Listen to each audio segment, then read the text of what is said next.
وأنا من مصر. Hi, my name is Mayar Ahmed and I am from Egypt.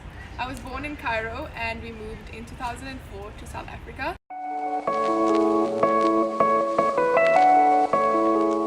So I am a Muslim. I was born Muslim and my entire family is also Muslim.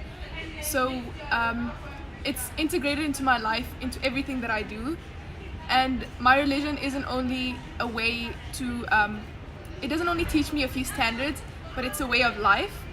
So it teaches me everything from waking up in the morning, how to interact with people, how to pay your bills, pay your taxes. It's genuinely a way of life in every aspect of that word. A few things about my religion is that we pray 5 times a day, and furthermore we also have our holy book, which is the Quran, and we also believe in a final prophet. So we believe in Jesus as a prophet that was sent down by God, but we also believe in a final prophet, which was Prophet Muhammad.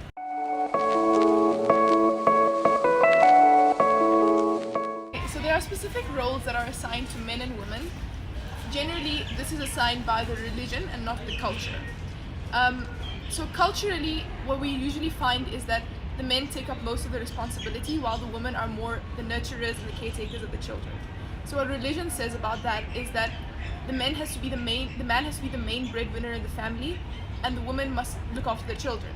However, this doesn't prohibit the woman from working or from gaining an income to assist the husband.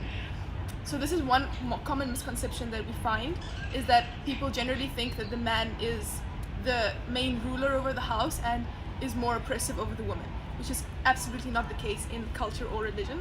So another misconception that is generally I see present in today's day is that Islam is associated with terrorism, and it goes against a lot of the basis of Islam. So Islam literally means peace and giving in to God and living a harmonious lifestyle. And so what happens is that you get extremists in Islam, and they take literally verses in the Quran and they act on it exactly as it is. But those verses were intended to be sent down to the final Prophet Muhammad to go and battle or have wars with other religions so that Islam could spread. And that was how any religion spread. And what happens is now that these verses are taken out of context of the Quran and they're placed into today's society, which is totally unapplicable. And you get these extremist groups like ISIS that carry out these actions. And I can personally say and safely say that it is an absolute not an accurate representation of Islam or any of the Muslims that I know.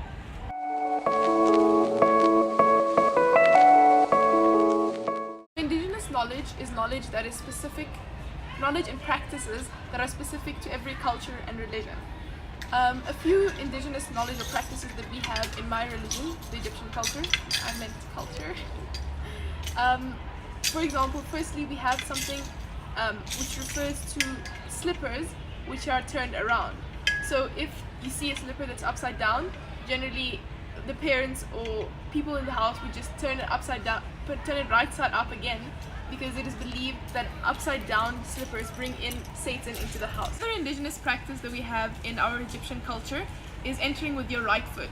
So if someone does this, or if someone is encouraged to do this in a household, it's to bring about prosperity and growth and generally just a positive environment into the household. And lastly, another indigenous practice that we have is it refers to another practice that people do, which is generally to just invite people over without any specific date or time. And what we call this is Azumet Maragbeya, and this comes from the word markib, which means boat. So it comes from the idea that people on ships or different boats would invite each other over, and obviously that would never happen. There would never be a meeting or a get-together between the people of the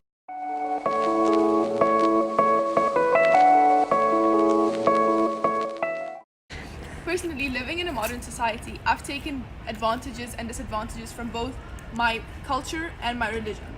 So when I look at the question about Democrats and Republicans, for example, if we look specifically at LGBTQ rights, religiously, according to Islam, LGBTQ is prohibited, and So if I had to take exactly what my culture tells me and my religion tells me and apply that into modern society, I would be totally against that. However, being a person living in a modern society and being a teenager and being open-minded in general, I've come to realize that that's not how we can be living in the 21st century.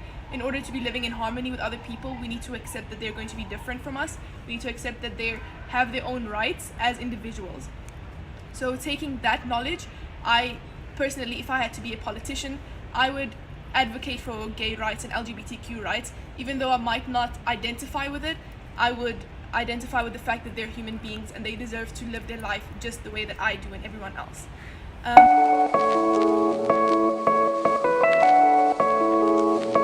Byvoorbeeld in ons kultuur het ek my pa se ma se naam gekry want ek is die eerste dogter en my naam is Elisabeth Johanna Maria.